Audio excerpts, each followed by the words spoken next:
నమస్తే సార్, నా పేరు లక్ష్మణ గుండ్రెడ్డి, సోషల్ సర్వీస్. ఇదే స్పాట్లో 3 days బ్యాక్ ఒక లేడీ చనిపోయారు వడ్లపూడి జంక్షన్ దగ్గర, మీకు తెలుసు, ఫార్మా బస్సు వలన. ఈరోజు కూడా ఇది ట్యాంకర్ని ఒకదాన్ని హిట్ చేసింది. సో ఈ ఫార్మా బస్సులు వీళ్ళకి సరైన షిఫ్ట్లు అవి ఉండవు. వీళ్ళు ఒక డ్రైవరు 24 hours రన్ చేస్తుంటారు. దానివల్ల ఇటువంటివి జరుగుతున్నాయి. ఎందుకంటే వాళ్ళకి రిలీవర్ ఉండరు. ఇంకా అదేవిధంగా ఈ ఫార్మా బస్సులు చాలా ర్యాష్గా వెళ్తుంటాయి. వీటిని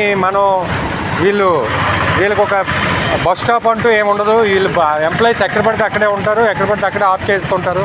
దీనివల్ల రోడ్డు యాక్సిడెంట్స్ అనేవి రోజు రోజుకి ఎక్కువ అవుతున్నాయి.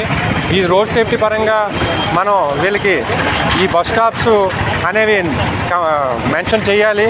ఈ మెన్షన్ చేసి అక్కడ మాత్రం ఎంప్లాయీస్ని ఎక్కించుకునేటట్టు చూడాలి.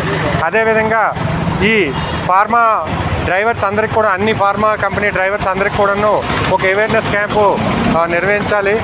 వీళ్ళకి నెక్స్ట్ టైం టు టైము ఈ డ్రైవింగ్ స్కూల్ వాళ్ళతో కొన్ని ఇన్స్ట్రక్షన్ ఇప్పించడం చాలా మంచిది. ఆర్టీఏ వాళ్ళు కూడా ఈ ఫిట్నెస్, ఈ వెహికల్ ఫిట్నెస్ని వాటిని టైం టు టైం చెక్ చేయాలి. సో ఇది చాలా సివియర్ మ్యాటర్ అండి. ఈ ఎస్పెషల్లీ గాజువాక్ ఏరియా, విశాఖపట్నంలో గాజువాక్ ఏరియా రోజు రోజుకి ట్రాఫిక్ ఎప్పుడు ఎక్కడ ఎలా పోతాడో ఈ ఫార్మా బస్సుల వలన తెలియటం లేదు. ఇదివరకు స్టీల్ ప్లాంట్ ఏరియాలో కూడా ఇటువంటి యాక్సిడెంట్స్ చాలా జరిగాయి. దయచేసి సిపి గారు ఇమీడియట్గా యాక్షన్ తీసుకోవాల్సిందిగా కోరుతున్నాము. ఇది చాలా సివియర్ మ్యాటర్ అండి. ఇప్పుడు చూడండి, ఇది ట్రాఫిక్, ఇక్కడ మన పోలీసులు ఎంత ఇబ్బంది పడుతున్నారు. అయినప్పటికీ వీళ్ళు మహా అయితే ఏం చేస్తారు, ట్రాఫిక్ని ఒక సైడ్ నుంచి పంపించగలరు, కానీ డ్రైవర్ బిహేవియర్ని చేంజ్ చేయలేరు. సో ఇమీడియట్గా అవేర్నెస్ క్యాంప్స్ నిర్వహించాల్సిందిగా కోరుతున్నాము. Thank you.